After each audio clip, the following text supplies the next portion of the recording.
Dakar, à partir de Kaffrine, bifurquer sur Mbacké et prendre l'autoroute à péage pour venir à Dakar.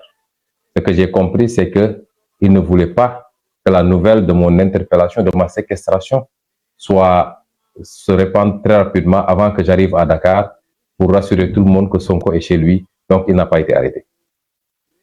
Et à ma grande surprise, c'est arrivé à Dakar qu'on m'apprend que le ministre de l'Intérieur aurait déclaré que des armes, c'est pas un arsenal d'armes a été trouvé dans le véhicule. Je tiens à dire à tous les Sénégalais que M. Antoine Diome ment comme il a l'habitude de mentir. Il ment éhontément ou à défaut, il traduit leur velléité de nuire en complotant une fois de plus. Parce que aucune autre arme que celle que je portais par devers moi dans un petit sac et qui a une autorisation jusqu'au mois où j'ai quitté n'avait été trouvée. Mais mieux, j'ai discuté avec mes 3 compagnons qui sont aujourd'hui encore à Kaolack. Quand je suis parti, le véhicule a été soumis à une fouille. Les valises ont été complètement déchargées sur la chaussée. Une fouille systématique. Et ils n'avaient absolument rien trouvé. Ils ont pris mes 3 compagnons pour les mettre dans 3 véhicules de gendarmerie différents. Et les gendarmes eux-mêmes ont conduit mon véhicule pour l'amener à Kaolack. Et c'est une fois à Kaolack, quand on les a mis dans les grilles, que ces gendarmes sont revenus pour le dire finalement, nous avons trouvé une arme dans la voiture. Personne n'était présent quand ils le faisaient. Ça n'a pas été fait à ma présence, ni à la présence de mes 3 compagnons. C'est plus tard qu'ils reviennent pour dire qu'ils ont trouvé une arme et des lance-pierres dans la voiture. Armes et lance-pierres qu'on n'a jamais vues auparavant, nous, et qu'ils n'ont pas sorti devant nous. Je tiens l'opinion à témoin. Je prends l'opinion à témoin par rapport à ces manipulations extrêmement vicieuses dont le gouvernement de Macky Sall est habitué. Et je dis qu'on en tirera également toutes les conséquences. Il n'y a absolument rien à reprocher à qui que ce soit et ils ont l'habitude de charger des dossiers pour atteindre d'honnêtes citoyens. Aujourd'hui, mon chauffeur, un de mes gardes du corps et notre coordinateur de Vélingara, qui était avec moi dans la voiture, sont entre leurs mains et c'est à eux qu'on va faire porter le chapeau en montant tous ces dossiers-là et accessoirement faire croire aux Sénégalais que Sonko dispose d'un arsenal avec des lance-roquettes, des je ne sais quoi, ce qui n'existe pas. Chers concitoyens, le moment est grave. Une fois à Dakar, j'ai été séquestré. Je vais attirer l'attention de la communauté nationale et internationale surtout, puisque les Sénégalais connaissent bien Macky Sall et son régime. Leurs propagandes ne sont plus destinées aux Sénégalais, elles vous sont destinées, vous de la communauté internationale. Je voudrais attirer votre attention sur ce qui se passe. Au nom de quoi un citoyen qui n'est sous le coup d'aucune condamnation à une peine d'emprisonnement ou de mise en résidence surveillée peut se retrouver avec toute une armée qui boucle non pas seulement ma maison, mais tout le quartier, importunant mes voisins.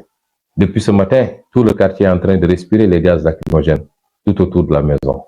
Au nom de quoi, dans un pays qui se dit démocratique, on peut séquestrer un citoyen qui n'a de tort que d'être un opposant ferme et farouche au régime de Macky Sall, sans aucun soubassement judiciaire, sans aucune base légale.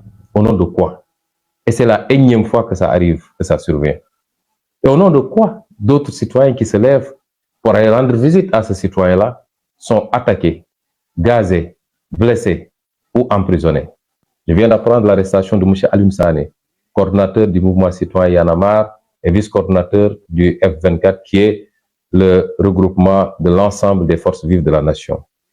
J'ai appris que beaucoup de leaders politiques, parmi lesquels Moustapha Guirassy, Mme Maïmouna Bousso, M. Déthié Fall, M. Abdourahmane Diouf, M. Cheikh Tidiane Dièye, entre autres, ont été gazés et brutalisés et aujourd'hui sont retranchés au siège de M. Déthié Fall et ne peuvent plus sortir. J'ai appris que les députés, flanqués de leur écharpe de députés, ont été également gazés et brutalisés dans la démocratie qui s'appelle Sénégal, celle de Macky Sall. J'ai appris qu'énormément de militants de PASTEF dont certains responsables de premier plan, comme Mme Yassine Fall, ont été brutalisés également et gazés. J'ai appris qu'il y a un journaliste qui a été blessé. Chers concitoyens, il faut arrêter Macky Sall pendant qu'il est temps. Il est temps que tous les Sénégalais prennent leurs responsabilités pour sortir et faire face à Macky Sall. Et j'en appelle à cela, à un sursaut national, à un mouvement de résistance nationale conformément à notre constitution pour faire face à Macky Sall. Parce qu'il n'est plus dans une dictature rampante. La dictature est carrément debout et marche résolument vers ses objectifs, c'est-à-dire s'imposer définitivement comme seul leader qui peut assumer les fonctions de président de la République. Ses velléités de faire une troisième candidature, c'est devenu un secret polichinelle. Et je l'avais dit la dernière fois, atteindre son but avec Ousmane Sonko, c'est l'atteindre également plus facilement avec tout le monde. Dans ses projections, il faut écarter l'homme Ousmane Sonko et après ça deviendra beaucoup plus facile pour imposer mes desiderata à tout le monde. Et c'est pourquoi les gens doivent comprendre que ce n'est pas une affaire d'Ousmane Sonko. Ma personne importe peu. Qu'importe celui qui deviendra président de la République ou pas. Mais ce qui se joue va au-delà de la personne d'Ousmane Sonko. Et je pense que beaucoup de leaders aujourd'hui l'ont compris, d'où leur réaction immédiate par rapport à cette forfaiture. Je voudrais également lancer un appel à tous les Sénégalais. Les jours à venir, les heures à venir, que tout le monde se lève comme un seul homme.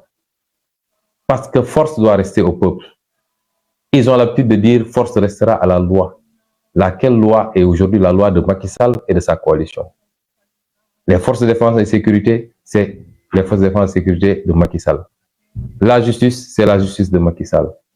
Comment voulez-vous, dans ces conditions-là, que nous puissions aspirer à la liberté et à la démocratie, qui suppose la contradiction et le choc des idées? Et c'est pourquoi je lance un appel à tous les Sénégalais. Jamais notre démocratie n'a été autant menacée. Levons-nous comme un seul homme et faisons face à Macky Sall.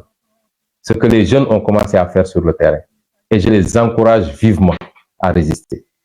Surpassons nos peurs et descendons tous, comme j'essaie de le faire tous les jours, parce que j'ai l'habitude de dire, je veux toujours être le premier à donner l'exemple pour que tout le monde puisse comprendre les enjeux. Nonobstant vos inquiétudes à chaque fois que je sors, nonobstant vos nombreux messages, je voudrais dire aujourd'hui aux Sénégalais que plus que jamais, il nous faut prendre notre destin en main. J'appelle tous les Sénégalais à sortir massivement. Parce que tant que c'est quelques manifestants, Macky pense pouvoir avoir le dessus. Mais personne ne peut faire face à un peuple. Et si le peuple sort pour dire basta, je vous assure que Macky Sall reculera ou quittera le pouvoir avant la fin de son mandat. Et j'en appelle à un sursaut de cette population-là. Qu'on comprenne que ce qui se joue, c'est l'avenir de nos enfants, et il est entre nos mains. Et je voudrais terminer par cette communauté internationale. Le président Macky Sall essaie d'amadouer. Il vous a pendant longtemps fait croire qu'il était un président exceptionnel. Des cabinets ont été payés à coût de millions et de millions d'euros ou de dollars pour faire sa propagande au niveau de la communauté internationale. Mais le meilleur baromètre pour connaître le travail ou pour apprécier le travail d'un président de la République, c'est son peuple, son propre peuple. Et quand vous voyez comment ce peuple-là court derrière l'opposition, derrière nos caravanes, comment ce peuple-là rejette Macky Sall et son gouvernement, parce qu'il n'y a pas de travail dans ce pays. Le chômage a atteint des niveaux extraordinaires. Jamais la justice n'a été autant instrumentalisée pour liquider des adversaires politiques, des journalistes, des membres de la société civile. Tout le monde se sent en danger dans ce pays-là. Le résultat économique est catastrophique en dehors de quelques infrastructures construites à coût de milliards de dettes. La pauvreté atteint des niveaux endémiques. Et chaque année, le Sénégal fait partie des pays qui sont touchés par l'insécurité alimentaire. Et c'est pourquoi ce peuple est le meilleur baromètre. Pas les reportages payés à coût de millions d'euros. Et demander à ce peuple aujourd'hui qu'est-ce qu'il pense de Macky Sall. Pourquoi on restreindre la liberté d'Ousmane Sonko? Parce que si je sors tout de suite dans la rue, il y aura attroupement.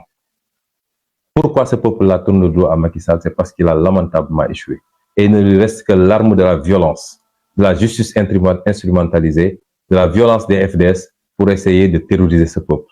Ne le suivez pas dans cela, parce que c'est vous-même qui nous vendez toujours le discours sur la démocratie et les libertés. Et vous ne pouvez pas accepter que dans un pays qui a connu la liberté et la démocratie bien avant son indépendance, que le règne de Macky Sall sonne le glas de cette liberté et de cette démocratie. Sénégalais, levons-nous et battons-nous pour notre liberté.